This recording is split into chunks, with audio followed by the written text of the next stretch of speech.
Today's episode of DocNJock is brought to you by Score, a new mobile app coming to you this August. Score is an interactive game that lets users win deals at bars and restaurants based on what's going on in live sporting events.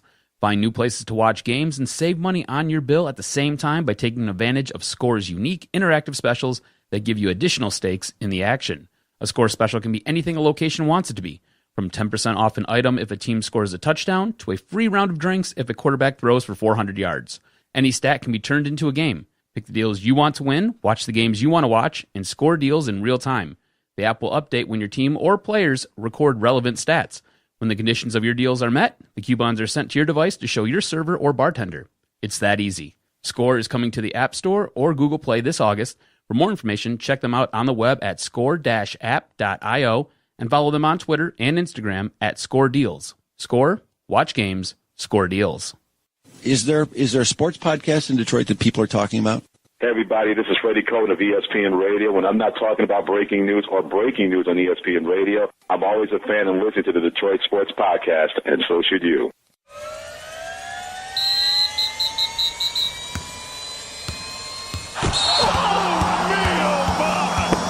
This is the Detroit Sports Podcast Network.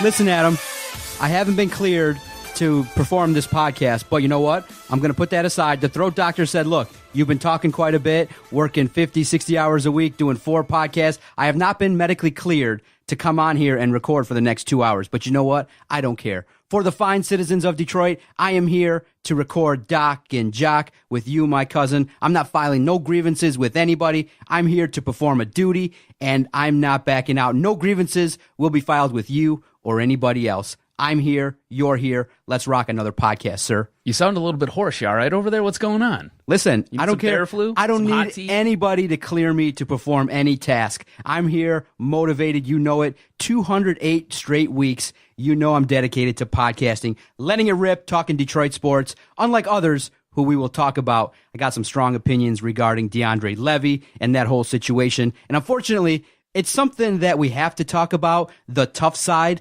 the seedy side of the professional sports business. But we got to talk about it because DeAndre Levy made news and he's filed a grievance against the Detroit Lions. And I guess I got to get your take on where is it that you stand, whether you're Team Lions, Team DeAndre Levy, how this all kind of shakes out. We'll definitely talk about it. But to start the podcast, I'm excited. And I was always wondering, what's the official sign that football started? What is it? Is it college football? Is it reading the dirt sheets? Is it reading a Phil Steele article or when his publication comes out? Nope. The start of the football season for me is when Hard Knocks debuts.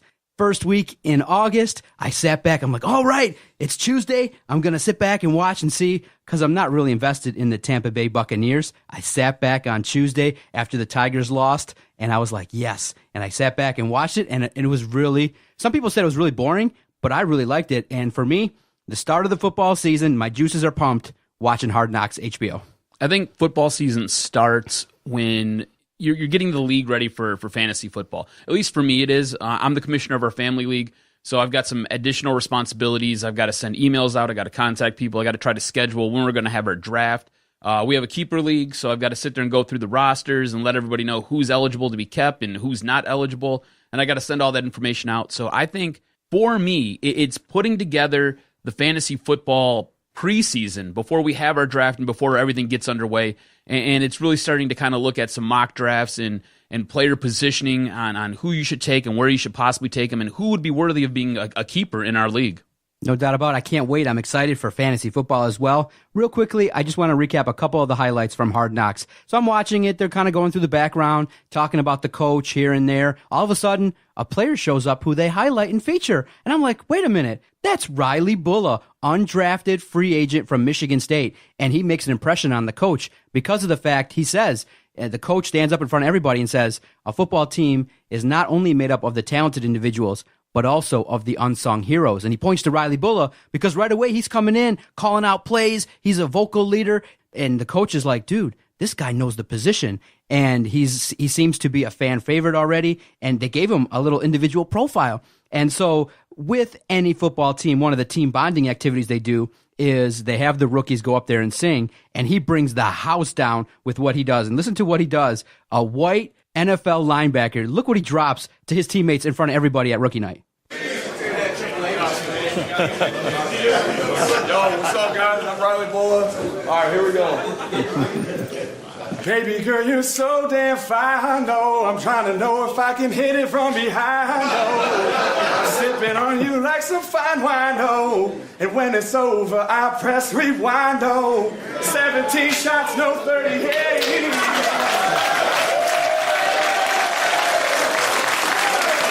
Jameis Winston lost his shit. He was like, dude, he was really excited throughout the course of rookie night, and he was clapping some of the good ones, some of the bad ones. But in terms of the show, it really does highlight Jameis Winston, and he comes across looking like a badass mofo. And I'm like, wow, he's sitting there in the meeting with the coach. He's learning in practice. And then at the end, and it's going to help tie into our talk with DeAndre Levy. He's not stealing crab legs, right? Not in this episode, okay. Thank goodness. But I think the reason why it ties into the DeAndre Levy talk is, dude, Jameis Winston's waking up at 5:15 in the morning to start his day. And he wakes up every single day to a motivational speaker. And the words of this individual that he wakes up to are so powerful. People will say, are you hard on football players? Or why is it that you're not so positive regarding some people that don't give it their all? It's a situation where you got to be ride or die to play quarterback. And this guy comes across Jameis Winston as a badass mofo, showing up to, wakes up at 5:15, shows up to work out at 6 o'clock every single morning. And it's really good to see. I'm going to do you one better. I think you got to be a badass mofo and you got to be ride or die just to play football. I mean, any play could be your last play. You know what I'm saying? I mean, essentially, every single play, it's essentially a car accident that you're getting involved in. It's like a head-on collision. So you've got to be willing to give it your all. You've got to go out there. You can't basically half-step, because if you half-step, it might be your last play. So you got to go out there and you got to give it your all every single time and keep your head on a swivel and be ready to knock somebody's block off. Because you're absolutely right. You have to be ride or die, not only just to play football, but there has to be something a little extra to stay atop of the league. When we're talking about potentially paying Matthew Stafford maybe more than $32 million a year, I want to know that he's acting like Jameis Winston. I'm sure he's getting there early, but anytime you question someone's commitment or you wonder what they're giving in terms of their love and passion for football, it makes you question how much you're going to give to the person. And definitely people are questioning around town the passion that Calvin had and the passion that DeAndre Levy had. And one of the reasons why I think the fans maybe question DeAndre Levy is when they see this piece right here in terms of what Jameis Winston's doing, it makes you wonder, were the Detroit athletes doing the same thing? And I want to play it. It's about 90 seconds. It's kind of what Jameis Winston uses as motivation to get through playing NFL football. The Bucs aren't perfect. They aren't even close. But they're closer than they were a week ago. Work remains, and lots of it. Leading the way will be Jameis Winston, their touchstone, who rises every morning by listening to the voice of a motivational speaker. It's the ultimate wake-up call. 5:15 in the morning. We want people to make guarantees to us, but we're not willing to make guarantees to ourselves. Stop just waking up like an accident. What do you want? And then once you find out what you want, spend the rest of your natural life waking up and going after it. The reason why I speak with so much passion, so much authority, because I'm talking about my life, not something that I read. I ate out of trash cans.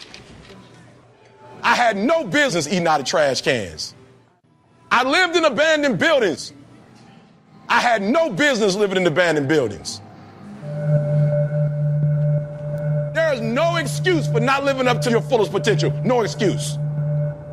You need to stop pointing fingers at people. And you need to start pointing fingers at yourself. What did you not do? Shows up at 6 a.m. to the facility. Quick little prayer.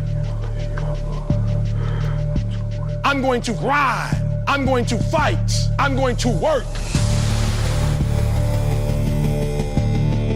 Every single day, I'm going to do everything in my power to become a victor and not a victim. Winners win and losers lose. And can't nobody stop me but me. So that's what he wakes up to, and they showed him working out 6 o'clock in the morning in training camp. And Jameis Winston comes across as a leader. He comes across as a guy that's trying his absolute best to shed the light of maybe some things that were nefarious in his past, and he's trying to come across as a leader. But that's why when people ask, like, what do you want out of a football player? That's what you want. You want to see a group of 52 guys that live by that credo that I'm going to do whatever it takes in order to succeed. And whenever fans don't see that, or when they sense it, or when they sense that a guy is loafing, or when he's taken 2 years off and maybe not doing what he needs to do to get back, or is not ride or die, that's why the fans pounce on a guy who already made $25 million plus in his career, complaining about a couple more million. But at the same time, we'll jump right into it. Where do you stand? The news of the week for the Detroit Lions, DeAndre Levy filed a grievance, and there are a lot of points, though, that favor what he's talking about as well, in that his big point is the Lions cleared me physically so that the next day, 24 hours later, they could cut me to save $1.75 million.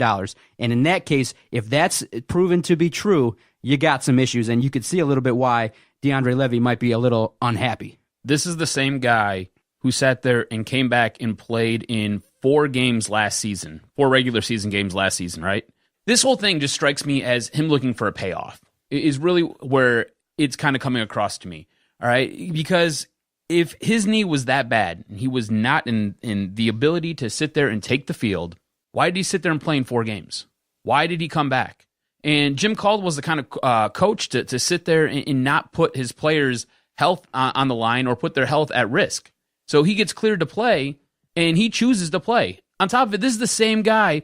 If you go back and you read this guy's articles in the Detroit Free Press last season, this is the same guy who's talking about he's already got one foot out the door, is what it sounds like. Talking about how he has CTE, how he's basically looking ahead because he knows his career in football is not that long.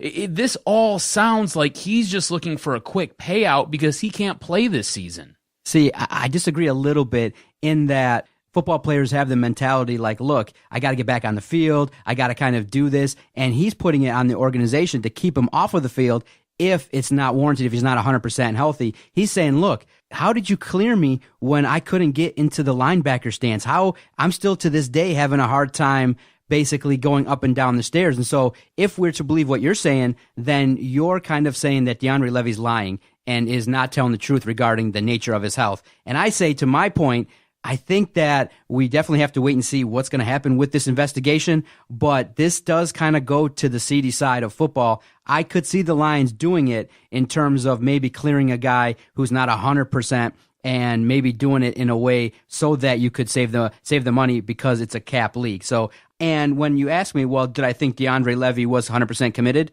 No. I feel like this is a guy that recognized, okay, I've made a bunch of money. At some point in his mind, the notion entered, you know what? How much do I really want to do this? How much do I want to beat up my body? And once that notion hits, I think it's both. I think the organization is culpable for doing some nefarious things, and I also think that DeAndre Levy wasn't ride or die like the video package that we heard 2 minutes ago. I think DeAndre Levy does have some back issues. I think he does have some hip issues, and I do believe he has some knee issues. That all being said, every football player that you talk to, they all have some sort of ailment. None of these guys are ever fully 100% from the moment they step in the league. It's just what football does to you. It chews your body up and it spits it out. There's a difference between playing hurt and there's a difference between playing injured. Do I think he's hurt? Yeah, he probably is. Do I think he's injured? I don't know. He could still be working through some things, but it sounds like he has the ability, because he played in games last season, to be able to get out there on the field. So from a medical standpoint, is he cleared? It seems like it because he played a couple games last year. Now, I think DeAndre Levy became a complete sideshow last season. How many shows did we do where we sat there and we just discussed, is he going to play, is he not going to play? He's sitting there saying this, the doctors are saying this. And if you remember, there was this big back and forth between him and the organization where the organizations essentially said, yeah, he's good to go. But he's getting second and third opinions that say he's not good to go. And I think that's kind of where this has now fallen. The organization, their doctors, their medical staff, and I don't ever believe their medical staff's 110% because I believe their medical staff has an agenda, and that's to get the player back out onto the field. All right, by whatever means necessary. If we've got to shoot you up with something, we've got to shoot you up with something. If you got to take 9 pills to get out there, you're going to take 9 pills to get out there. If we can sit there and we can baby sister your toe because it's broke clean off, but you can still get out there and you can push off with your foot, we're going to do that so you can go play. It's just the nature of the beast, and you know that the moment you sign that contract and the moment you step into the league, you know that. All right, all that being said, do I think the organization cleared him? Yes, I do. Do I believe the organization believes he's healthy enough to be on the field right now? Yes, I do. Do I think he could probably pass the physical and get picked up by another team that was looking for some linebacker help? Yeah, probably if he wanted to. I don't think he wants to. I think he wants to take another season off to sit there and maybe rehab, rest his body, and maybe come back and try to be as close to 100% as he possibly can. And again, I don't know if he'll ever be 100% because has essentially a decade in the league, and it just chews you up and spits you out. And at some point, your body doesn't heal like it used to. You don't repair like you used to. And I don't know if you'll ever be 110%. Look at Calvin Johnson. Calvin Johnson made the same decision. He said, you know what? I don't want to do this anymore. It's too hard on my body. He's got fingers that are bent the wrong way, and they're going to be that way permanently unless you undergo some type of a surgery to sit there and replace them and realign them. I think DeAndre Levy's in a similar place. I think his body's really banged up. I think he's hurt. All right, but I think he can still play. And by the letter of the law, the team doctors have cleared him and said, you can get out there and you can legitimately play if you had to. And I think he's at the point in his career where he's like, you know what? I don't feel good. It hurts when I wake up. My knee hurts to bend. I need to sit there and I need to have some more arthroscopic surgery. And mind you, in the grand scheme of things, arthroscopic surgery is not that big of a deal. They basically go in there with a small camera and they clean you up, and you're usually good to go within a week or two. And that's what he kind of had to have done here to kind of clean up some of the stuff surrounding his meniscus. So do I think the team cleared him wrongly? No, I don't. And I think there's going to be more situations like this underneath the helm of Bob Quinn. This is basically what the New England Patriots do. Everybody talks about the Patriot way. This is what it is. If you're not out there performing to your contract, guess what? You're gone.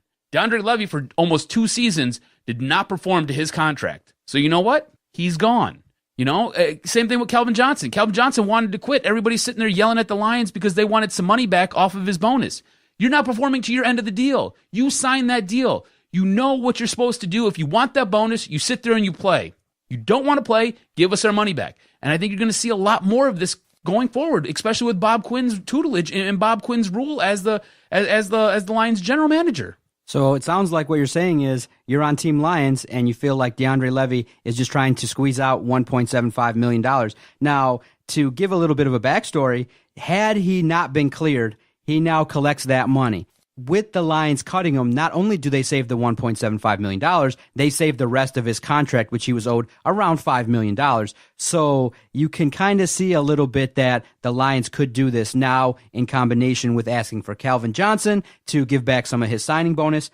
It seems like, though, Barry Sanders too. I mean, there's a ton of arrows that point to this being a typical Lions move. But don't you think, you know, in terms of what they're asking for, really, do you feel like the Lions should have taken on all this negative press, maybe have a player file for a grievance over basically $3 million?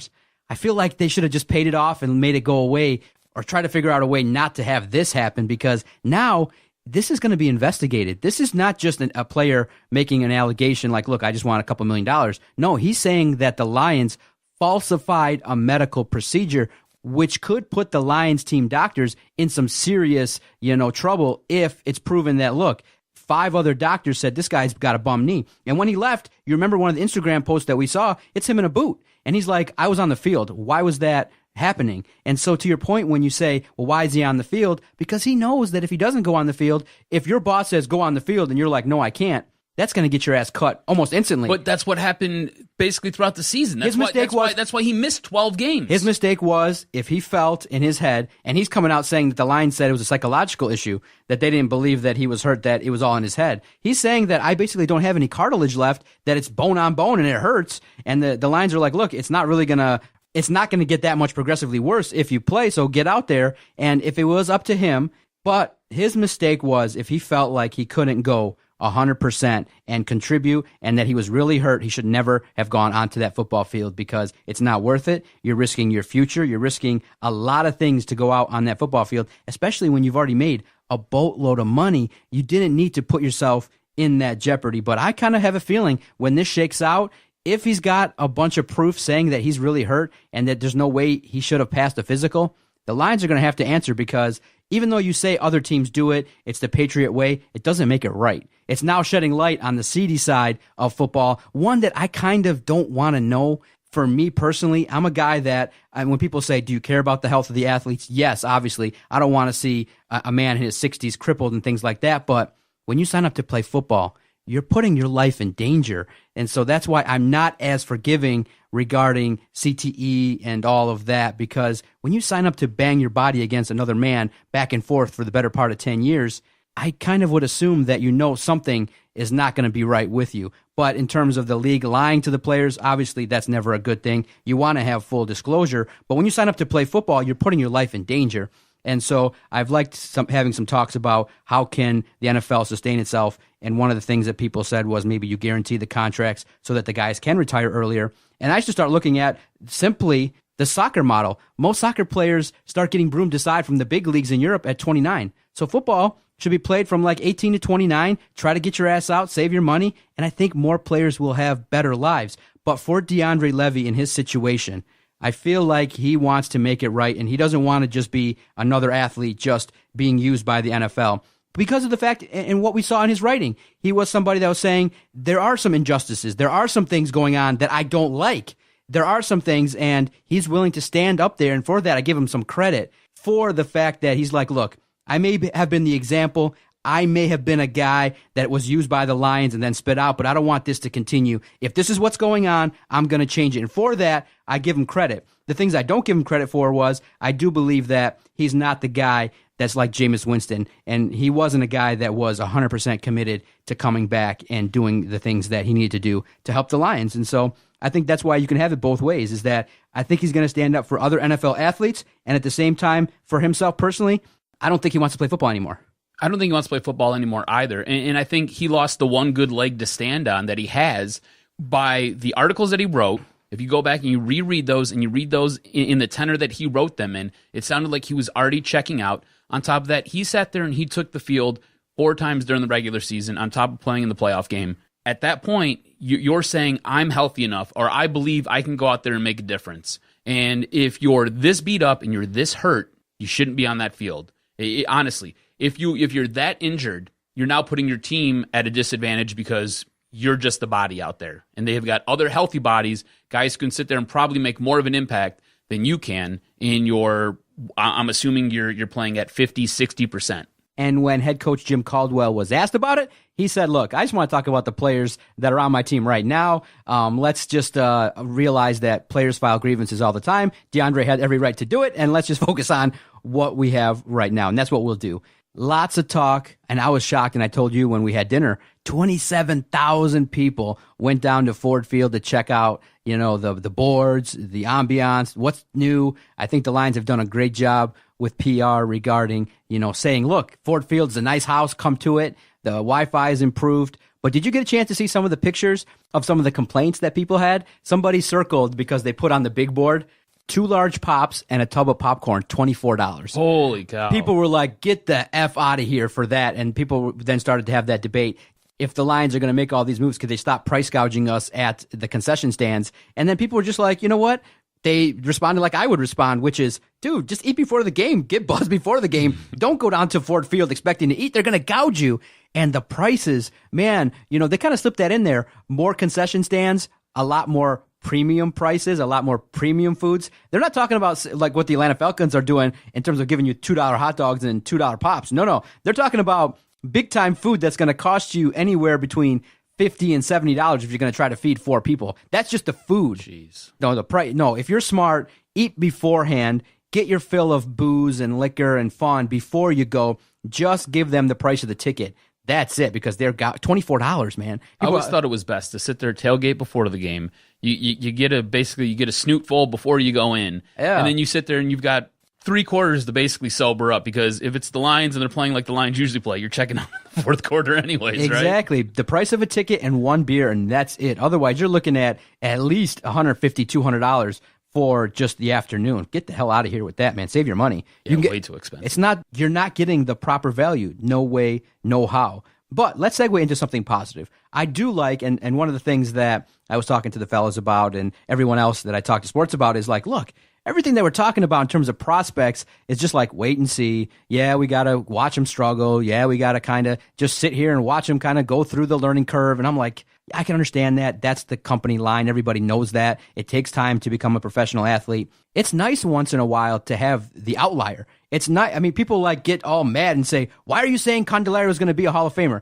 I'm like, look, all I'm saying is like, do I objectively think he's going to come out and hit 5 home runs? No. But what I'm saying is that I'm tired of waiting for prospects to come in and develop and do something. Whereas we get to see superstars in LA, New York, other markets. And I'm like, when's the next guy going to come up here in Detroit and do something to kind of bring us out of the doldrums of mediocrity? And so it's nice that when Chad Johnson rolls up into Detroit, he's like, bro, y'all, Kenny Golladay is going to do some things. This guy's, he's tweeting out, training camp footage of him making cuts. He does look a little bit slow in the footage, but Kenny Golladay is being talked about as a guy that can be a 6'5" freak. And a la Hard Knocks, the Tampa Bay Buccaneers have a 6'5" freak in Mike Evans. And I'm like, ooh, that'd be great if Kenny Golladay could be Mike Evans. And of course, objectively, my brain says, get the hell out of here, man. Slow your roll. Kenny Galladay's not Mike Evans. But that doesn't damn near preclude me from hoping. Kenny Galladay's getting some pub. What do you think? I think like you said, it's the outlier, right? Normally you have rookies going through camp and you hear about their struggles, you hear about how they kind of come in, and it's basically a culture shock to them. But it sounds like Kenny Golladay, as well as Jarrad Davis, have acclimated themselves very well to the Lions' OTAs and the Lions' preseason training. And Kenny Galladay's out there making touchdown catches. He's sitting there soaring over cornerbacks. He looks huge too. He looks the part. I mean, look, the dude's like 6'5".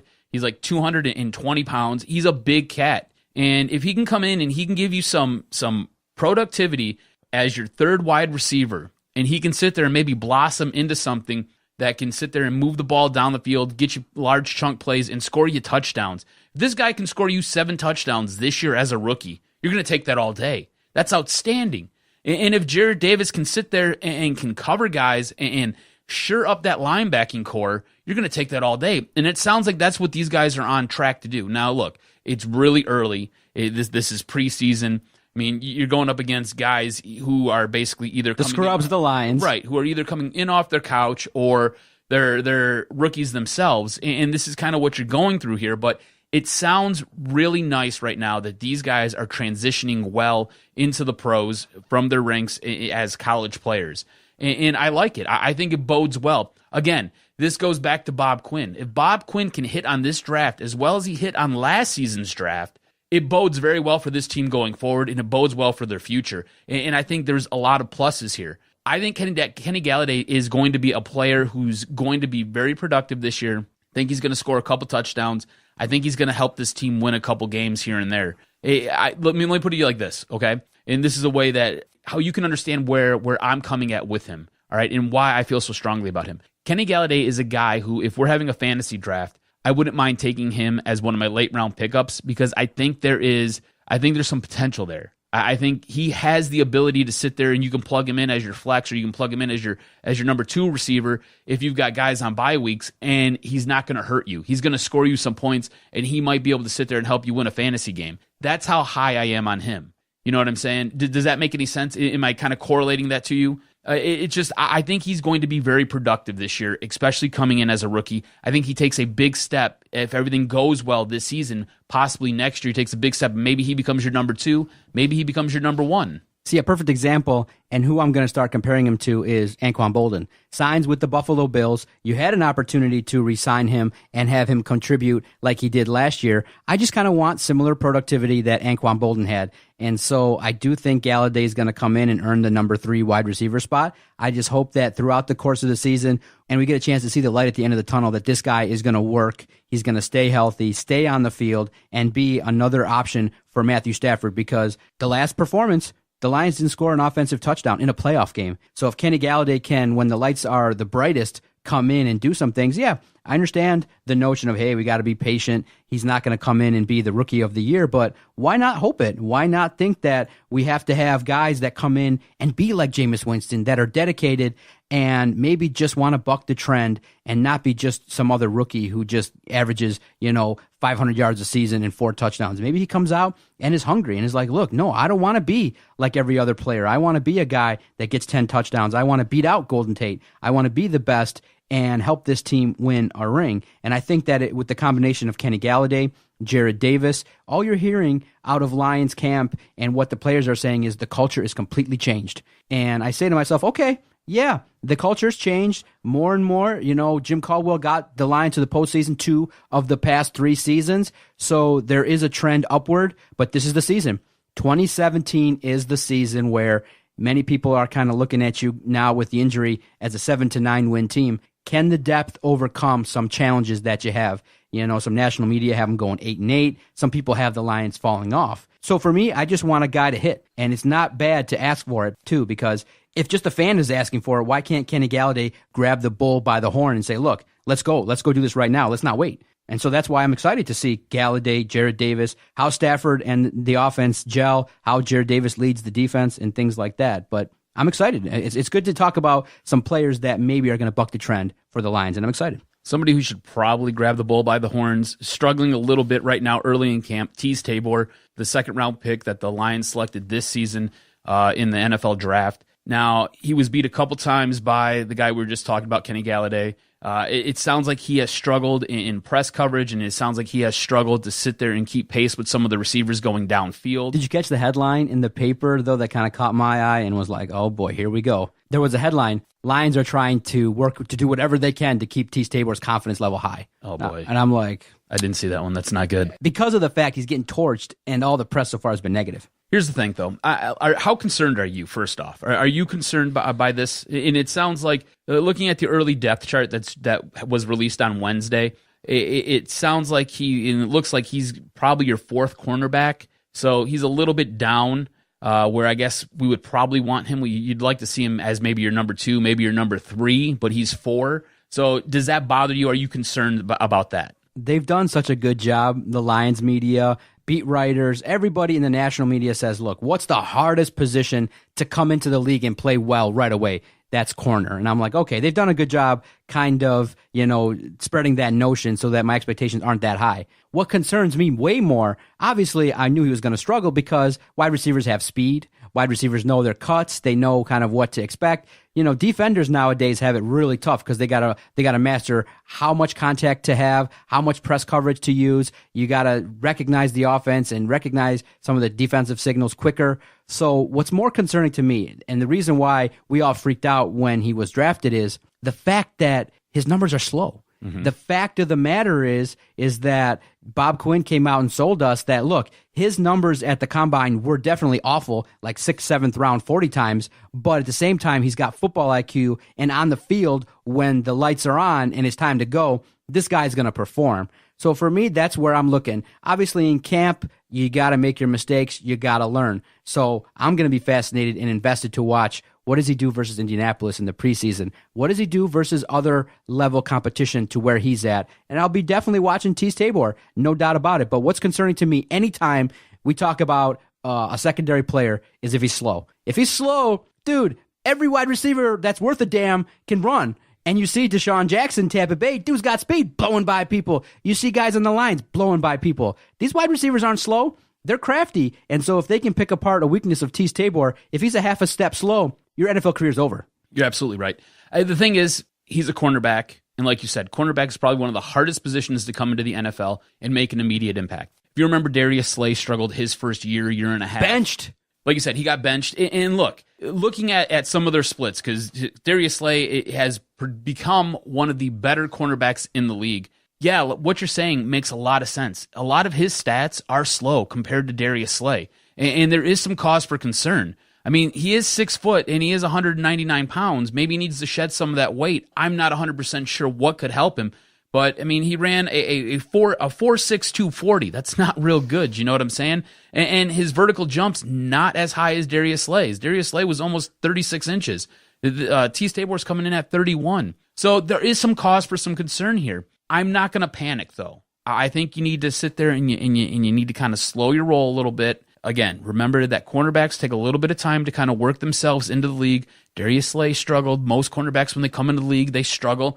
It's usually right around the time year 2 hits, you really start to see them blossom. You see them to kind of start to become what they're going to be. So if in 2 years' time, he's still out there and he's still getting burned by Kenny Golladay, then yeah, we've got something to talk about. But if he sits there and you start to see a correction and he gets a little bit better, I think that bodes well. And like Bob Quinn said, when the lights are on, that's usually when he shines his brightest. It just hasn't happened yet. So I'm not going to panic. I'm going to watch this, and I think this is something that bears us watching it, because he's going to have to start to perform. The lights are going to get bright, and the scrutiny is going to start to sit there and heat up. And the media is going to sit there and going to take him to task on it, because he was a second-round pick. I mean, there were guys there that we could have got who would make an immediate impact on this roster right now, and they went out and they selected Teez Tabor. And again, cornerbacks usually take a year or two to develop, but we could have had somebody who would have been producing immediately. No doubt about it. And then the other talking point that people saw, because they had a mock game at the free event over there at Ford Field, was Stafford was taking some hits from the left side. So Greg Robinson, other replacements haven't come in and done the job. So it looks like after the first depth chart that Greg Robinson is the starter at this point in time to replace Taylor Decker. What's your level of concern? Because people did freak out a little bit because they were seeing Stafford take some hits, and I think some of the reason why a lot of people have downgraded what they think the Lions are going to do is simply due to the fact that Taylor Decker's not going to be there, and that's going to corrupt the running game. That could potentially affect Matthew Stafford. It just messes up your offensive line when you got a talented individual like Decker not starting the season. Are you freaking out a little bit, or are you like in the camp that says, well, we got some time? They got 4 more weeks to iron this out. I'm kind of in the middle, and I don't mean to hedge your question and not give you a straight-up answer, but again, they're 4 weeks out, so there are things that they can do, and I think one of the things that you're going to see more of this year is you're going to see maybe more double tight end sets to sit there and try to help out that left side, or you're going to see a tight end line up on that left side to sit there and help the left tackle position. I am nervous, though, because the one thing going into the season that they invested a lot of resources in was strengthening that offensive line. And now you lose your starting left tackle, the guy who had a phenomenal rookie season, came in and really found his way and became a true asset to that offensive line. You lose him probably for the season. You know, and until I hear otherwise, I'm going to say he's probably done for the season. And now you lose him, and like you said, it affects the passing game, it affects the rushing game, it affects your entire offense. So now you're going to have to sit there and you're going to have to put another guy on the field to sit there and help that side out, because, look, Greg Robinson was basically a bust. He was a high-round draft pick that there's a reason that he became available and the Lions were able to pick him up. And Kwanjo, I mean, that guy has his own issues. I mean, let's be honest here. You know what I'm saying? And after that, Joe Dahl really struggled at the left tackle position, and it sounds like he's more of a guard anyways. By all accounts, listening to Jim Caldwell and listening to the coaches, they said that he's better lining up on the inside than he is on the outside there. So there is some cause for pause, and I am concerned. And I think there needs to be some concern. But I think they've got enough pieces to where they can sit there and facilitate it and kind of do some patchwork. Like I said, double tight end sets, maybe move the tight end over to that side to sit there and help pick up whoever's rushing off that edge. Don't be surprised if you know you're going to see more of an I formation and you've got a running back who sits there and tries to pick up whoever breaks through the line to sit there and protect Matt Stafford, because you got to protect Stafford, right? Here's where the luck part of sports comes in, right? You said it. Bob Quinn went out there and made a decision and said, look, I'm not going to retool the running backs because we're going to shift our focus to the offensive line. Went out there, got a couple guys that were off the scrap heap, hoping that they can come in and contribute. That's what we're hoping for. We need a little bit of luck. But if Greg Robinson is still a bust and he's not going to be productive, they're not invested that much in him. And that was a smart thing. Yes, and so that's where the luck factor has to come in that if Bob Quinn makes a calculated risk, we need Robinson to solidify that spot. Play above your head. Play like the number 2 pick that you were. Play like the guy that everyone expected you to be. We need that here. And that's where Bob Quinn in the luck factor has to work out once or twice, because you have to gamble in terms of a league where there's a salary cap, he gambled and he says, look, Amir Abdullah's got to be the guy. He's got to come in. He's got to contribute. We need these things to happen. We need Ziggy Ansah, for example, to come back and perform at the level he did 2 years ago. Last year was riddled with injuries. He was a shell of himself. And so I'm kind of hoping another player to watch throughout training camp and the preseason is Ziggy Ansah and what he's going to do, because if he's going to demand big money, he can't have a season like he had last year. It was really disappointing. Yeah, you're absolutely right. You're going to have to sit there and you're going to have to get some production from your offensive line. Your running backs are going to have to take that next step forward.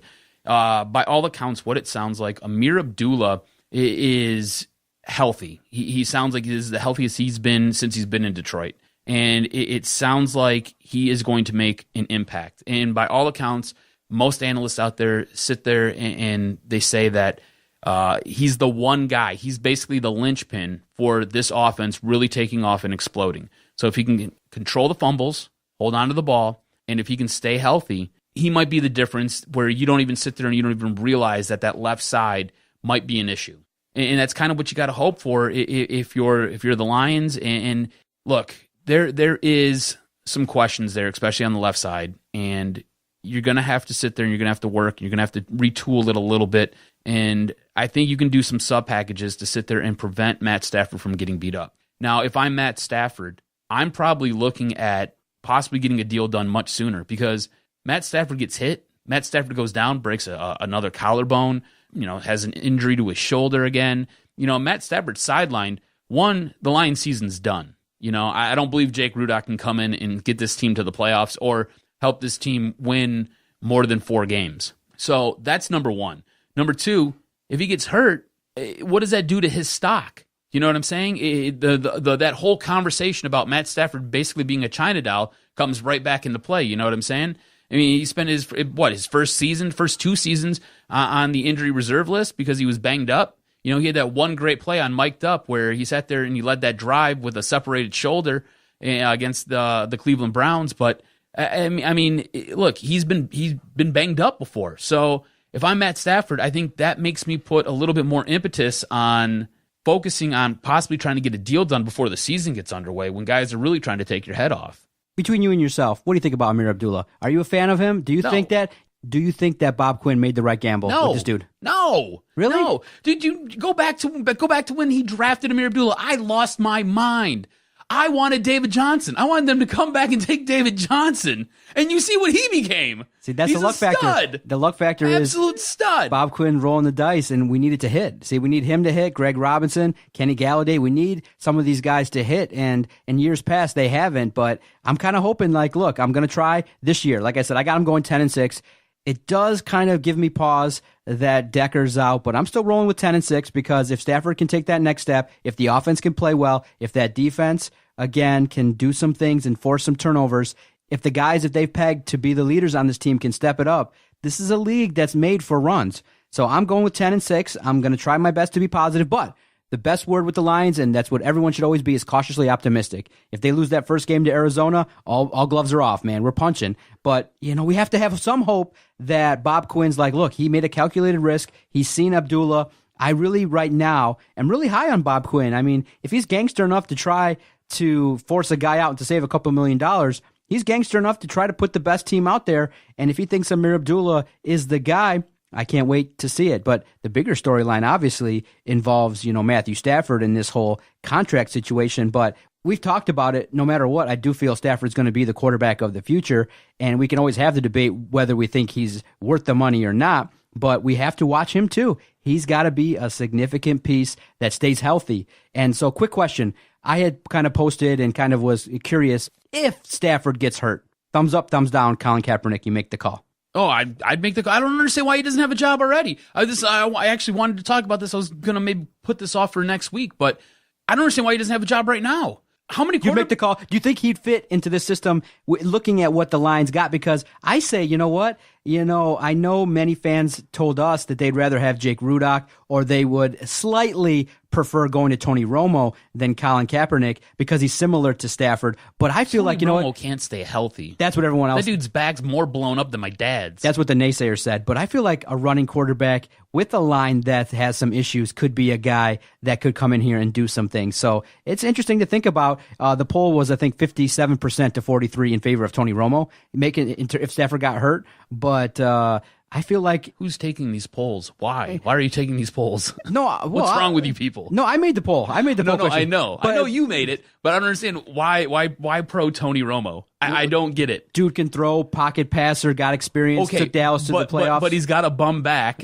right? And the guy's been hurt, last 3 out of the 4 seasons that he's played? The best way to put it is it's basically not pro Tony Romo. It's just a vote against Colin Kaepernick. But here's the thing. I think Colin Kaepernick, especially with Jim Bob Cooter, because Jim Bob Cooter has shown that he has the ability to modify his offense and what he calls around whatever players he has and whatever their strengths and abilities are. Similar to what the head coach in Michigan did with Colin Kaepernick. Jim Harbaugh did the same thing for Colin Kaepernick. And what happened there? Colin Kaepernick led the 49ers to the Super Bowl. They were a few plays away from winning a Super Bowl. How many quarterbacks are out there right now that can say that they led a team to a Super Bowl? How many guys out there can say that they sat there and won NFC championship games? The quarterback on our team can't say that. Our starting quarterback can't say that. But this guy is sitting out in wherever on his couch, and he's done it. I don't understand why he's not a backup somewhere. I don't know why Bob Quinn hasn't made that call yet. It's absurd to me. Absolutely absurd to me. And if you're just going to say, because he knelt for the national anthem, who the hell cares? Who the hell cares?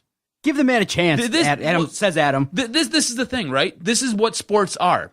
Sports are all about winning and losing. That's why you've got guys who sit there and run over people and kill them, sat there and brought back to the Dallas Cowboys. That's why you've got guys who sit there and beat women, and they're on your football team right now. That's why you have drug dealers, and you've got guys who are notorious coke addicts on your football team right now, because it's all about winning football games. This guy can win you a football game, and he's done none of those things, which are much more atrocious.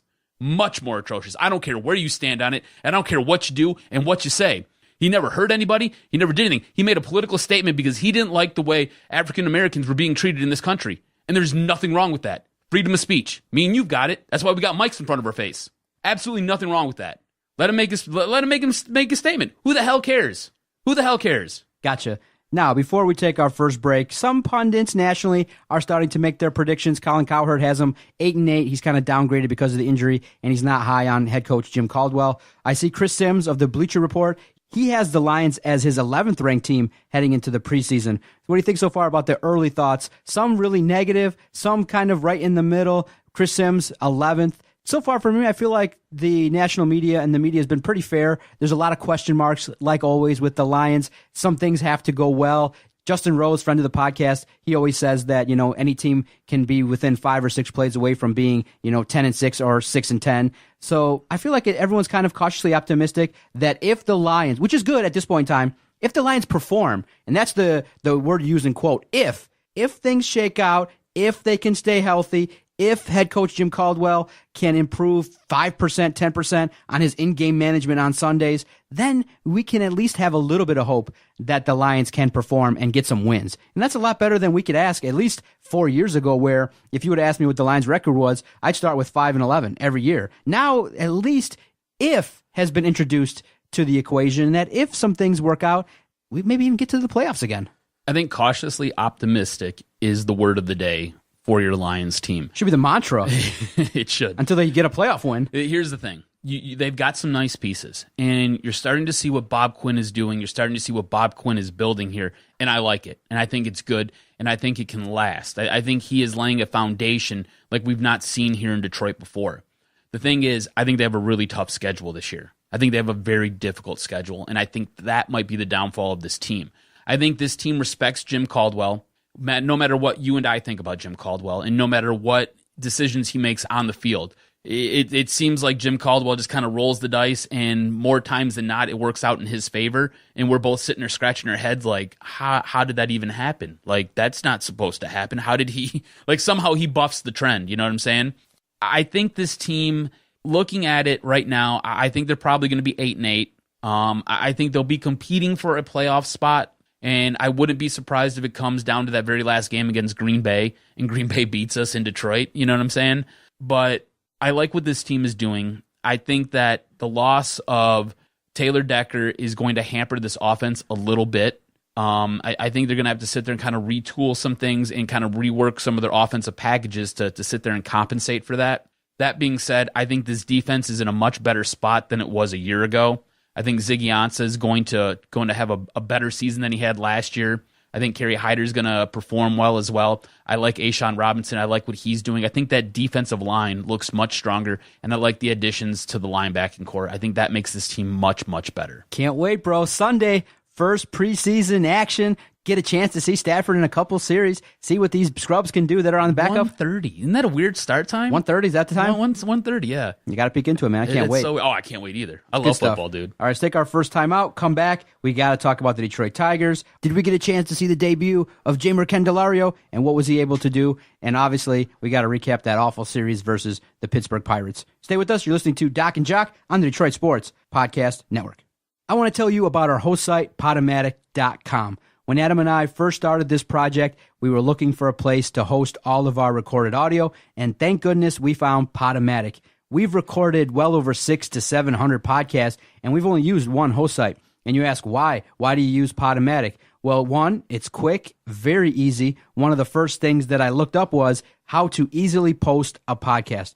After Adam and I record, we edit it, boom, put it up to Podomatic.com, and within minutes, we generate links so that all of our supporters in Detroit, nationwide, and even across the ocean can listen to the Detroit Sports Podcast Network. If you're starting a brand new project, a brand new podcast, if you're looking for a host site that's been around since 2005, very reliable, great customer service, DocNJock and all the hosts here on the Detroit Sports Podcast Network, we recommend one host site, and that's Podomatic.com.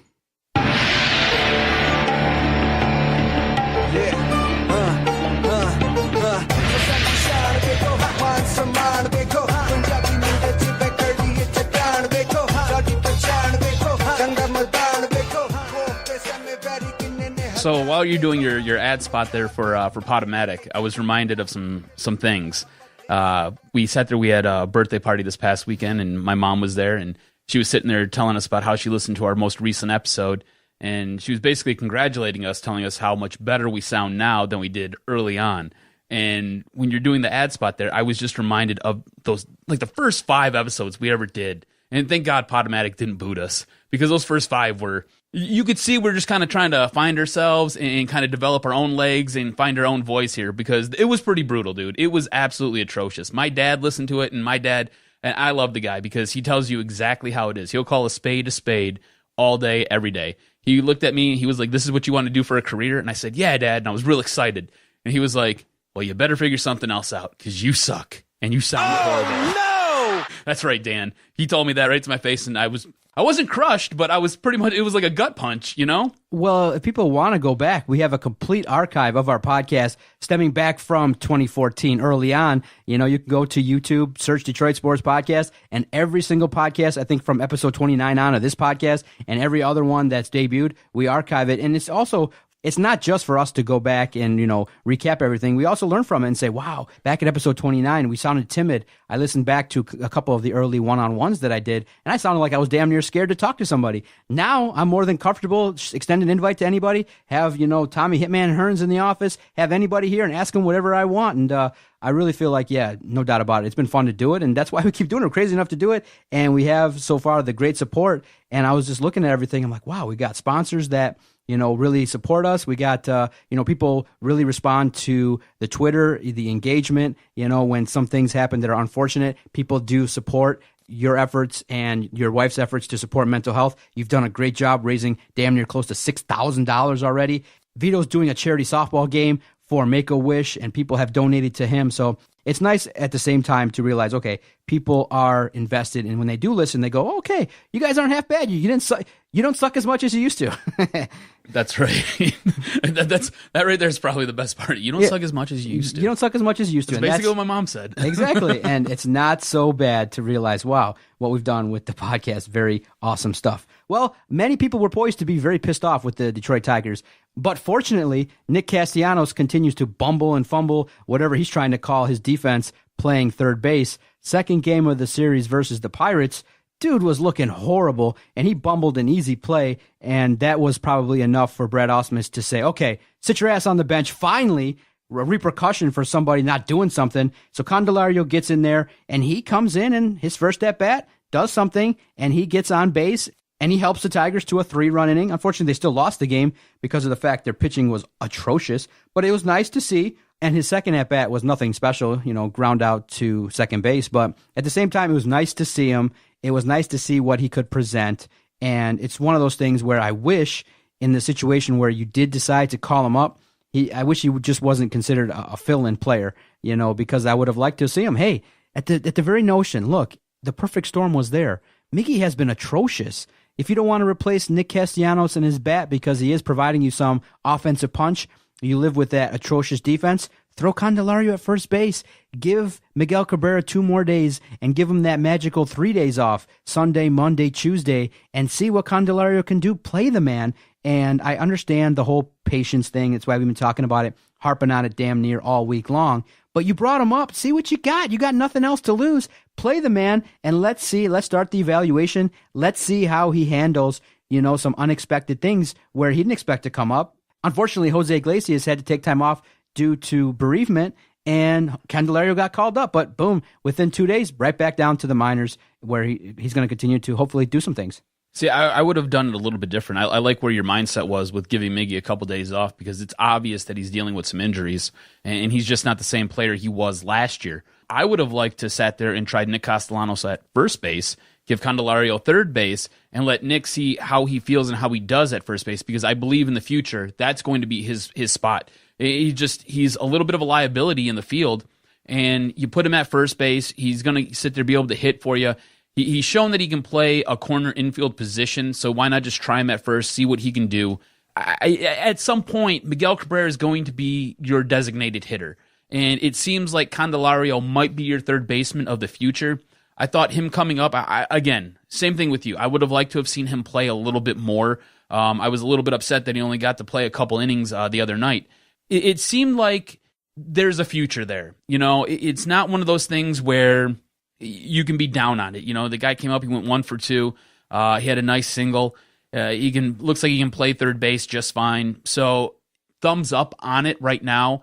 I need to see a little bit more. I think probably the best thing that came out of this deal, though, might be Paredes, and we talked about it last week. Tearing up. In Western Michigan, he went 4 for 6 the other night and hit 2 home runs. On top of that, he's hitting around 400 right now.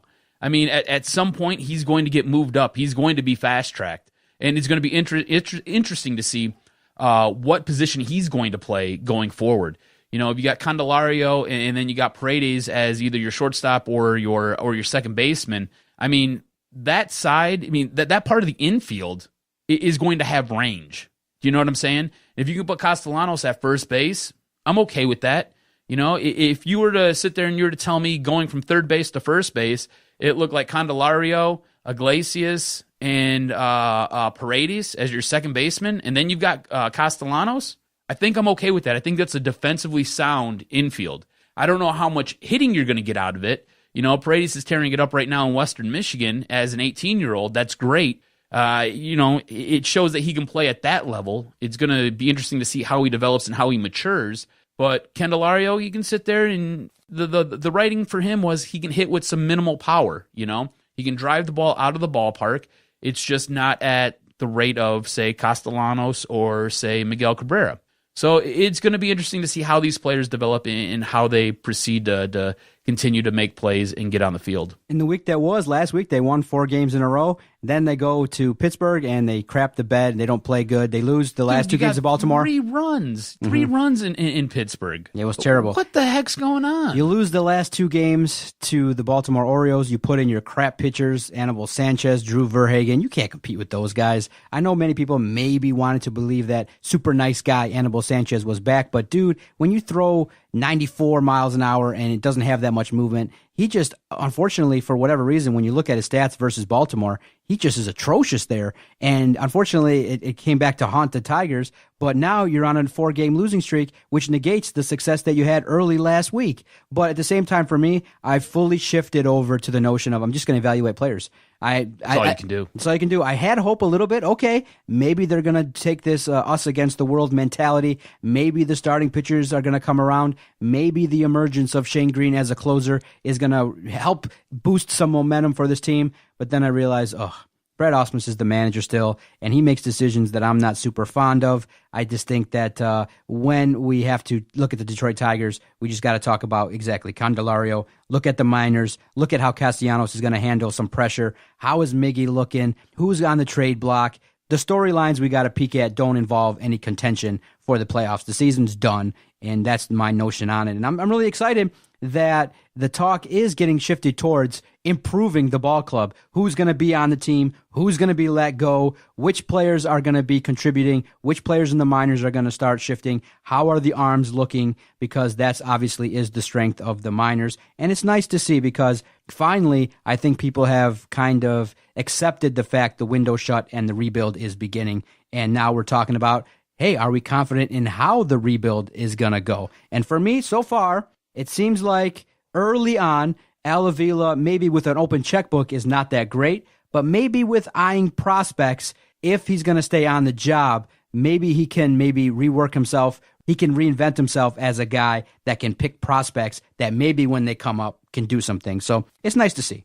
Here's the thing. I don't think everybody is ready to sit there and wave the white flag for the Tigers season. You have to. I agree with you. But I don't think everybody is because we were, like I said, this weekend we were at dinner together for our aunt's birthday, and I was sitting next to my stepdad, and he's telling me about how the Tigers were going to sweep the Orioles. They promptly went on to lose that game 5-2, and then you had the home run derby that took place on Sunday.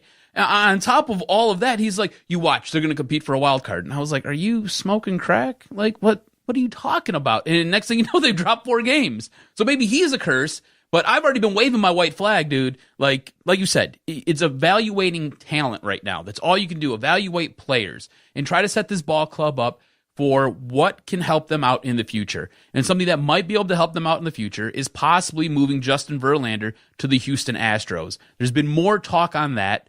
This seems, the more and more this kind of goes on, Houston's in a spot right now where they need to add some pitching. This could get done, and it could get done as early as this week and maybe even next week. Negatory, Robert Ory. I'm going to crap on that point. You don't think so? No, look at the reasons why. I'll tell you why. Okay, well, look at this. I'm going to tell you why it could go down, all right? So Houston's in a prime spot where they can take on the salary. That's no problem. Next year, I think they've got roughly $60 million committed to players. So they can take on Justin Verlander's contract, no problem.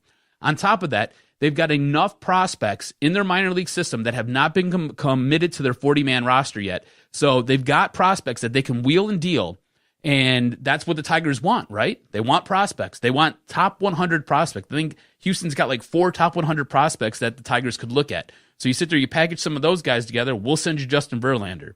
Again, I already told you that they've got the money to spend for Justin Verlander's contract. On top of it, they're looking for pitching. I mean, right now, Dallas Keuchel is their top dog, and he has struggled mightily since coming back from the DL. Mightily. I mean, the guy's basically giving you 12 innings, and he's given up like 4 to 5 hits every single game. It's been absolutely brutal right now. So they need somebody to come in and help them out, especially as they're making a push towards the playoffs. And look, I think for Houston, it's all about winning a World Series. It's not just about getting to the playoffs. And Justin Verlander has shown that he is a playoff pitcher. He's not very good in the World Series, but he is a playoff pitcher.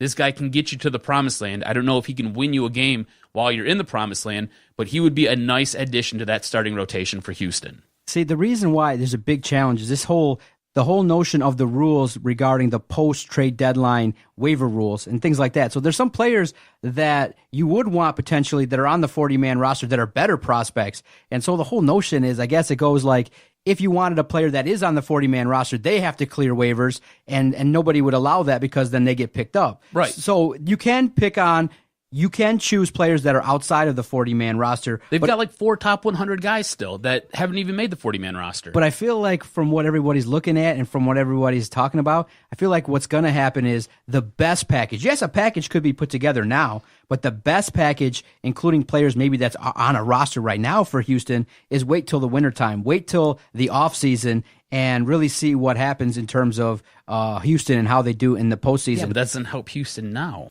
But I don't think, though, they're going to make the move right now. I don't think so. I think they realize, look, we got a playoff team. We got the notion of, look, we got to kind of wait out Keuchel. We got to see if he improves. I realize that Houston is in a bind, and it helps the Tigers' position, no doubt, to get better players. But in terms of what you could get for Justin Verlander, if you want to maximize what you could get somebody on their 25-man roster next year in the wintertime. You could potentially get a little bit more, or another deal could come about that could net you a lot more prospects than waiting and doing it right now. Or you sit there, you could strike a deal with a player to be named later under the guise that player to be named later is already on the 40-man roster, and he gets tossed in at some point later on down the line.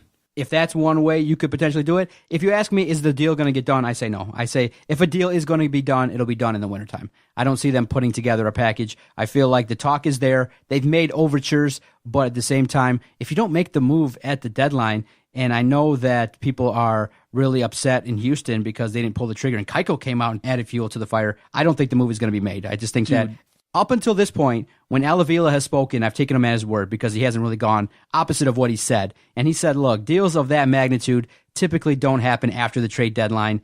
I'm going to take Al Avila at his word unless he makes a decision that goes against what he said. And he hasn't done it yet. Keuchel's pitched 12 innings. This is his last 3 games. He's pitched 12 innings. He's given up 23 hits. He's given up 14 earned runs. He's walked 8 guys. Dude, he's struggling. His whip right now over the last 7 days is almost 2.5. That's insane. That's insane. And that's your ace. That's your stud. That's your number one guy.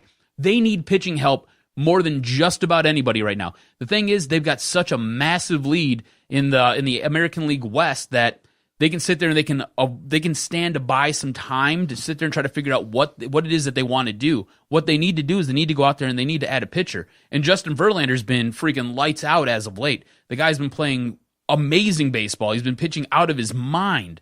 So it would make all the sense in the world to me for the Houston Astros to go out there and try to get this guy. And again, like I said, they've got like 4 guys in the top 100 in their prospect list. I mean, they've got a ton of prospects. Hey, look, Justin Verlander's whip's not even 0.9 right now over his last 7 days that he's pitched. So it's a fireable offense. Outstanding. It's a fireable offense for the Houston general manager not to pull off a move because they're right there. They're red hot. They've had a season where you could expect that they could make a run, but the injury to Keuchel, some things have fallen apart, and they didn't make a significant upgrade at the trade deadline. So we'll see what happens, but look, I don't see it happening. You and me both know, right? World Series are never guaranteed. Yep. And the Tigers got lucky enough to make it in 2006. It was, 6 years later before they made it back, and they never won it, and now we don't know when we'll make it back again. Houston is playing special baseball right now.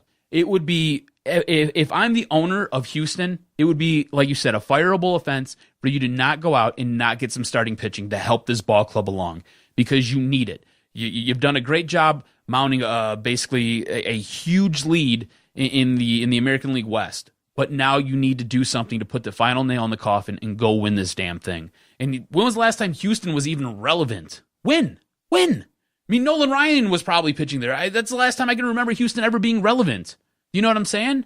If I'm the owner, I'm telling my general manager, go get this guy. Go get him. Whatever it would look good. Do. Keuchel Verlander, that's nice. If he turns it around, that's not a bad way to go into the postseason. No doubt about it. But yeah, for the Tigers, still watching, still enjoying. Look, at least the bright side in Pittsburgh was they were losing the games in 2.5 hours. I was like, man, these guys are progressing.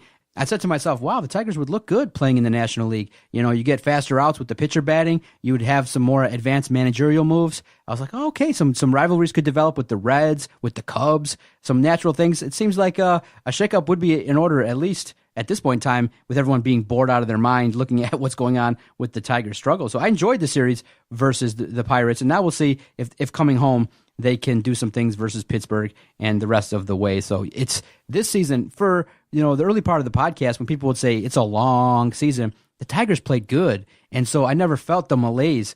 It's only, August 8th. And I'm just feeling like, damn, end the season. Like, how much longer? And this was the first time I've really said to myself, it's a long season.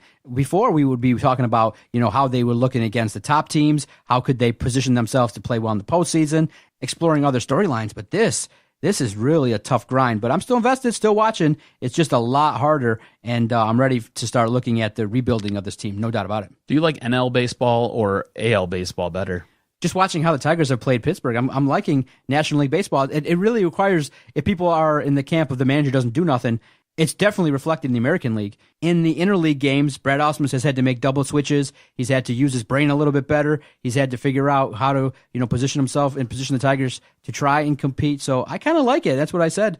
And hence my point that, hey, I wouldn't mind a couple more interleague matchups, or at least seeing some more games, Tigers-Cubs, at least some more regional games. At least develop some more rivalries where the rotating schedule makes it really hard. I mean, you're playing Pittsburgh a little bit more. I definitely would like to see the Tigers play at least 4 games a year, 2-2 with the Cubs. That'd be great. Or with the Reds, to try to develop another rival, because the teams in the Central, they're not that great outside of Cleveland. And it just seems like, basically it's schedule fatigue. I'm just tired of seeing the same teams over and over and over. You play the Central damn near 19 times. I wouldn't mind playing 15 and take the extra 20 games and sprinkle it around the region and play more interleague games. I would not mind that at all. So I wish they would just make a decision whether you play the way the National League plays or the way the American League plays. I prefer National League. Like you said, I think it forces you to invest more in your manager. He's got to think a little bit more. He's got to be a little bit more creative with his lineup, and he's got to be more creative with how he utilizes his players. Also, basically, it's the way we've played baseball, right? As a kid growing up, the pitcher always bats, and whether the guy can hit or not, that's not your problem. So I like National League Baseball a lot more than I like American League Baseball. On top of it, you don't have giant wastes of space in giant money bags like Victor Martinez sitting there weighing you down and crushing your payroll. No doubt about it. Final timeout. Stay with us. End of the podcast, which means the DocNJock Pro Wrestling Report. Can't wait to break down the week that was in professional wrestling. Got a chance to watch both SmackDown and Raw. Definitely have some strong opinions regarding what we did actually see. Stay with us. You're listening to DocNJock. If you've enjoyed the podcast that you've been listening to, thank you very much. The quick and easy way to support us is check out our website, DetroitSportsPodcast.com. It's the hub of the operation. It's where you can go to see who hosts the podcast, when they air.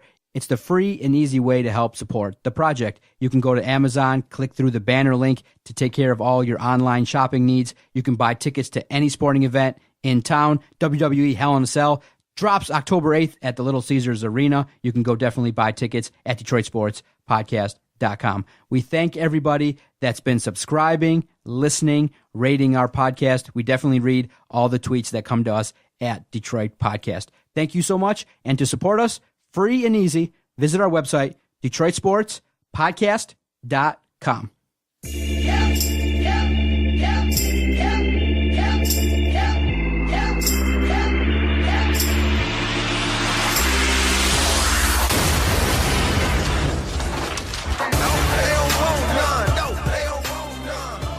Didn't get a chance to ask you, do the wrestling shows on USA show up in your new streaming package? Yep.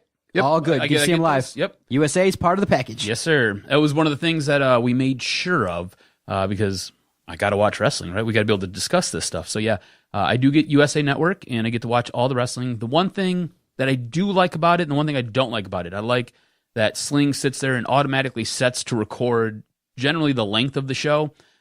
This week's Monday Night Raw went a little bit long, so I missed like the final 2 minutes where Samoa Joe, I guess, came out and choked Roman Reigns, and it was a weird, wonky finish where the referee stopped counting for Braun Strowman, who ends up winning, even though he probably should have lost. We'll discuss all that coming up here.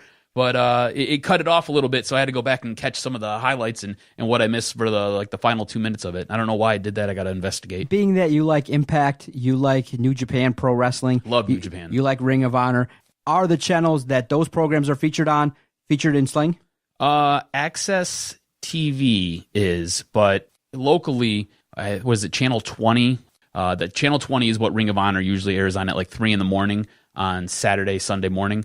So no, that does not. And Impact is on Pop TV, and that is not part of one of my packages. To get both those, I can pay like $6 extra a month and get the Fight Network app, and that gives me like all kinds of MMA and gives me access to ROH and Impact Wrestling.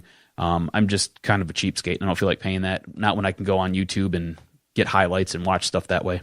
Well, I love YouTube, by the way. No doubt about it. This week, finally, we got a chance to see an impactful Raw, an exciting Raw.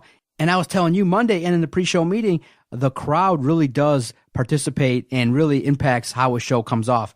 When that crowd went apeshit for Brock Lesnar, it made it feel like a big-time event. And when he destroys the Miztourage, the crowd erupts. They're excited. Brock got into it. You could tell that he was into it a little bit more. And, of course, the wife says, she pokes me a little bit because she likes to poke the bear. She goes, oh, Brock just came to Detroit on Raw and just kind of stood there and jumped around. Here in Toronto, he gets to, destroy people and give great suplexes and does 3 F5s. I'm like, I know. Detroit got a Raw that's featured, Brock Lesnar coming out and just standing there. I'm like, oh, man. But the Toronto crowd, going back to the days of WrestleMania 18 when Hogan and The Rock tore the house down, they're always a rabid fan base, and they made Raw really exciting for the first 2 hours. That third hour came, and I'm like, dude, did they flip the switch? It became so boring, and they had the cruiserweights. You had the crowd, unfortunately, boo and turn on Bayley, and that wasn't really cool because I know she's trying to portray this really nice girl, all-American type wrestler, and the crowd just isn't into it anymore, especially the Toronto crowd. But the angle that everybody was talking about was we were this close to having the semblance of a Shield reunion. Dean Ambrose came out and he was just like put his arm out, and Seth Rollins was kind of weighing his options and he left him high and dry, but the crowd was going apeshit and people were really excited to see the potential of a Shield reunion. But I was kind of thinking, you know what? This is a great angle if Seth Rollins is going to turn officially heel on Dean Ambrose, because the backstage segment where Seth is like, look, I'm a new guy, you got to trust me, and Dean talking about his hesitation and wondering, are you really the guy that's going to support me? Seth comes out to help Dean Ambrose, and Dean's like, okay, finally I can forgive you, I can trust you, and Seth leaves him high and dry. Leads to a perfect spot for Seth Rollins to turn heel and get his career back on track, because these last couple months has been pretty stale, in my opinion. Seth Rollins turning heel would be great. Do not reunite the Shield. Oh, really? I'm on the total opposite end here. I think this is the greatest story that Raw has going for it right now.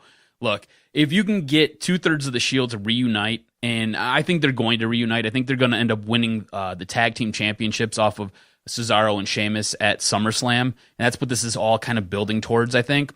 If they can reunite these two, and then somehow you bring Roman Reigns over as well, and think about this, all right? If Roman Reigns goes on to win the Fatal 4-Way, and then you've got Seth Rollins and Dean Ambrose as tag team champions, and you reunite the Shield, essentially they've got all the gold, belts, except for the Intercontinental Championship. You know what I'm saying? Dude, I think it would be outstanding, and I think it'd be great. I would pop so hard. What was your reaction to Raw this week? Kind of the same boat as you. It was one of those things where, as I was watching, I was like, all right, this is cool. I just kind of feel like we're just pushing our way very slowly to SummerSlam. I don't know, man. I really just kind of feel like, all right, can we just get there already? Can we do this? Like, how much longer do we got to go? And I think that's kind of where I'm at with it. I'm ready to be at SummerSlam, because I feel like some of these stories need to either complete, or we need to reinvent something and reinvigorate something, because a lot of it just feels flat, and a lot of it feels like we're just pushing the same storylines over and over and over. Here are the notes I took. The opening segment I put as 5-star. Brock cleans house. The Toronto crowd went apeshit. It really added to the opening segment. I really liked the way Paul Heyman, I never thought in my wildest dreams that Paul Heyman could advance his career and advance what he's already done. But as a hype man, as an advocate, he is just outstanding. In the Seth Rollins match, I tweeted you and I tweeted our supporters at the Breaking Down the Ring podcast. I said, look, if I see another roll-up loss in a wrestling match, I'm going to go apeshit, dude. It's like, you're working hard. The roll-up loss is not believable.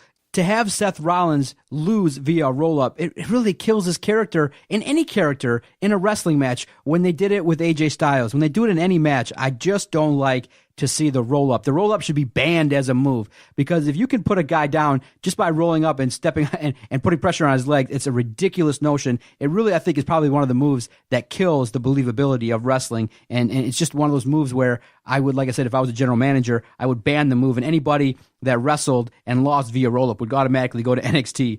The other couple points that I noted were the Jason Jordan crickets when he came out. When he kind of was featured, and it was originally planned that he was going to go up against Curtis Axel, but he got destroyed by Brock Lesnar. They threw in, which was good, they threw in a French-Canadian wrestler, and he got some "Let's Go Jobber" chants. I loved the chants. That was great. They were really into it, but they had Jason Jordan destroy him. But when he came out, crickets, I mean, it seemed like he was a little bit, miffed by it a little bit. It is confusing because there's no reaction, not boos, not cheers.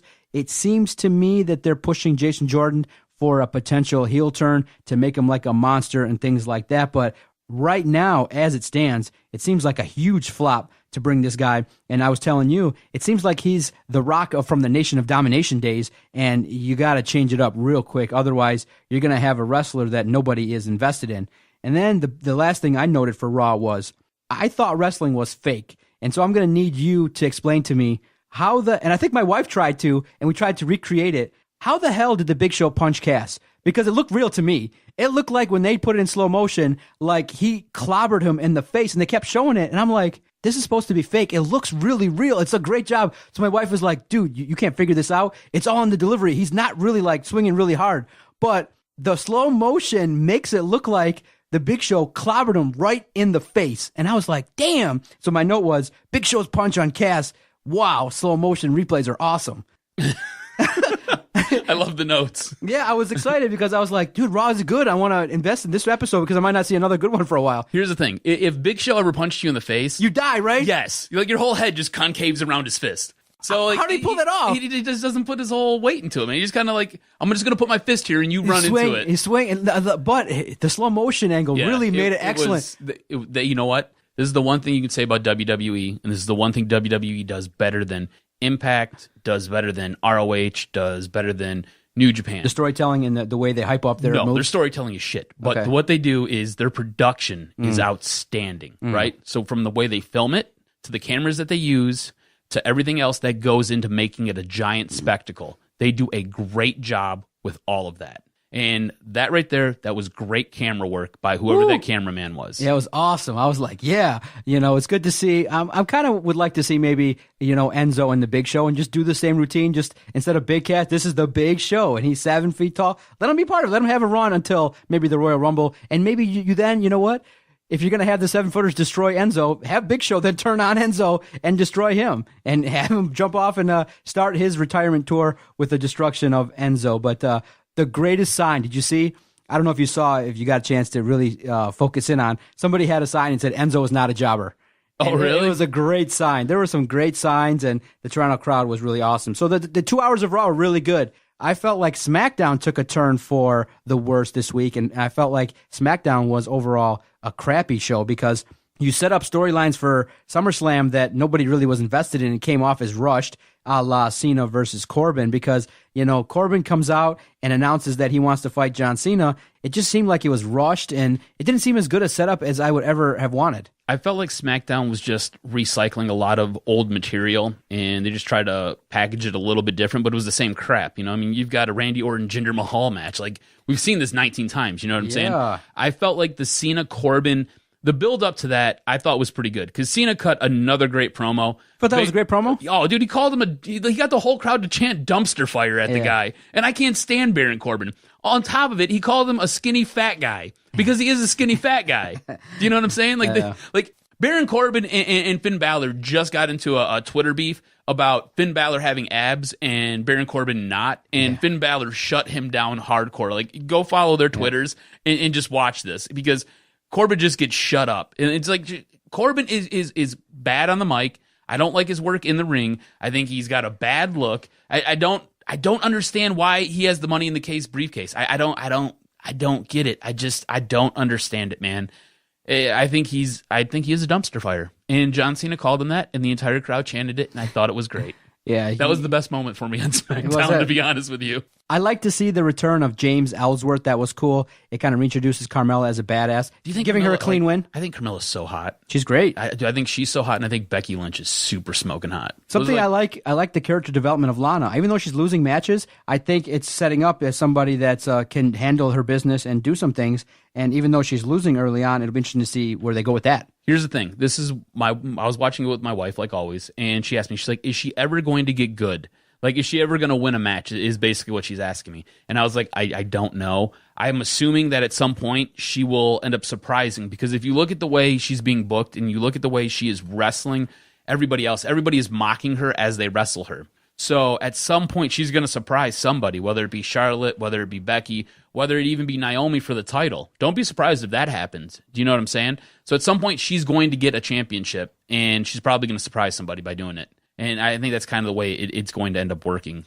And then for me, the moment I didn't like was you don't have your WWE champion lose before a pay-per-view, especially when the majority of the fans do not really believe in the credibility of Jinder Mahal. You just squashed him. You don't do that. You know, if you want Randy Orton to get one over on Jinder Mahal, just have him come out and destroy Jinder when he's doing a promo. You don't destroy your champion ahead of a pay-per-view because you're giving him no credibility when nobody at the time really thinks that he's worthy of the championship anyway. They're just shocked that this big Indian freak is the champion right now. You need to give him credibility. And so maybe I hope that they reintroduce it by letting him beat Shinsuke at SummerSlam and let him keep the belt. I don't understand. I thought this whole feud was already done with. Why are we doing it again? Never made sense to me. I didn't understand it. Also, the one thing I did notice, Jinder's back acne. Looks like it's cleared up a little bit. I'm not sure if he's using Proactive or not. I feel like he should cut a commercial, though. Come out and basically be like, my name is Jinder Mahal. I'm the modern-day Maharaja. I've got really bad back acne, as well as my T-zone is really jacked up. But ever since I started using Proactive, my skin has been phenomenal. And look at this. I'm a beast. And then he just sits there and flexes, and he's like, I am the WWE World Heavyweight Champion. No doubt about it. I thought, Shinsuke's doing a great job now hyping up the promos with Jinder Mahal. I'm looking forward to the SummerSlam matchup. I think it has an opportunity to be a huge slobber knocker. So do you let Jinder win that match, though? Yes. Or do you let Shinsuke? Because now I think it's too fast. I think you've reinvented Shinsuke, though, with this match over Cena, with this win over John Cena. Because we both discussed it. We just kind of felt like he was just there. He was basically an entrance song, and that was all he was. He was just a theme song. He'd come out, he would dance, he was kind of a weird guy, and he was fun for the crowd, and that was it. He goes in and has a really, really, really good match against John Cena, beats John Cena, and now I feel like he's been reinvigorated. I feel like there's now some interest surrounding Nakamura. I think if you let Jinder Mahal beat him at SummerSlam, I think you take some of that shine off of him, because his whole deal was he's supposed to be the king of strong style. He's supposed to be a shoot fighter. He's supposed to be a guy who is the toughest dude on the block, the baddest guy out there. And he's going to get beat by Jinder Mahal, a guy who you just said yourself that the crowd doesn't even believe in as the world champion. So why would you have him win? You have Nakamura, I think, win against Jinder at SummerSlam, and then you can continue this feud. Look, there's more money when you're the guy chasing, right? And what does WWE want to do? They want to build up what they've got going on in India. So you have Jinder drop the belt to Nakamura. Then you can sit there, you can spin this out for the next 3-4 months where... a feud. Yeah, where Jinder is now chasing him. And, you've got the Singh brothers, so they can come in and they can jump Nakamura. Nakamura can handle them. You can do different angles and different bits throughout the course of this 3 or 4 month build to whatever the next big pay-per-view is. Okay, I could see that as well. I'm looking forward to SummerSlam. One of the matches I'm looking forward to is AJ Styles versus Kevin Owens, and the introduction of Shane McMahon as the referee. Now we have, based upon what we saw on SmackDown, a question mark as to who is Shane McMahon going to lean towards in his favoritism, because on SmackDown you had AJ Styles kick Shane McMahon on accident, and you realize, oops, that was not supposed to happen. Before that, many people had thought that Shane McMahon was going to turn on Kevin Owens because of the recent feud and some of the nasty comments that Kevin Owens has been making. So it's going to be a great matchup. I hope AJ Styles walks away with the title and continues his run probably towards the end of the year. You don't have him lose it until at least the Royal Rumble, because he's just a draw. He is the best pure wrestler right now on the roster. Must see, love his entrance, love everything about him. And it'll be a great matchup, I hope, in that this continued feud, Kevin Owens and AJ Styles, has been a really good one. Yeah, I agree with you. Look, AJ Styles is the best wrestler this company has right now. He's a draw. The guy's phenomenal, honestly. He lives up to his name. So I think he ends up going into this match with Kevin Owens. I think he gets the win. I think you can spin off a Kevin Owens, Shane McMahon feud if you wanted to, if that's the direction that they want to go into. And I think that what ends up happening after all of this is AJ Styles then goes on to feud with somebody else. I'm not sure who yet. I don't know if there's anybody who's even on his level besides Kevin Owens right now. You know what I'm saying? As far as heels go, who do you want him to feud with? There's really nobody. I mean, if they could somehow find a way to maybe elevate Rusev, I think that would be a nice match, because Rusev's a big, physical, imposing guy, and I think he has really good matches. I think his in-ring work is very, very good. On top of that, AJ Styles is great in the ring, and AJ Styles can basically wrestle anybody, and it always comes out looking pristine. So I would like that, but you got to figure out a way now to elevate Rusev, whether it's he sits there and he disposes of Randy Orton and he gets to immediately move on, or there's got to be some way to sit there and have him jump over to get into this match with AJ Styles. One quick piece of news and a Twitter thread that you got to read. Eva Marie announced earlier last week that she's done with the WWE in a formal announcement that her 4-year reign is over. And so if you read the Twitter thread under it, when she made the announcement, the best one was somebody that goes, hey, the person wrote, in the Twitter thread, hey guys, don't be haters. She went from having zero talent to having bad talent.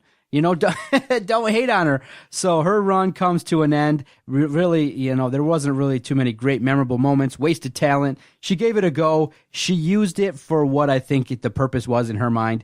Get famous, bounce off, do your thing on the side, become a social media darling. She, I don't think, was 1,000% committed to being a pro wrestler. She used the WWE for the last 4 years, got on television, built up her brand. And for what it was, I agree with the tweet. She went from having no talent to having bad talent. That's about it for her career. Add another little news and note. We had the women's tournament that's already done, wrapped up and filmed. They're going to be releasing that on the WWE Network. Apparently, Ronda Rousey was in the house for some of it, and there's this whole thing going on with the 4 horsewomen and some of the MMA fighters that are now transitioning over to wrestling. It sounds like Ronda Rousey is going to be taking wrestling a little bit more serious. She's doing some training. So don't be surprised if WWE starts working her in, and don't be surprised if she starts showing up at NXT tapings and becomes a wrestler shortly. Oh, Ronda Rousey hopping in the ring.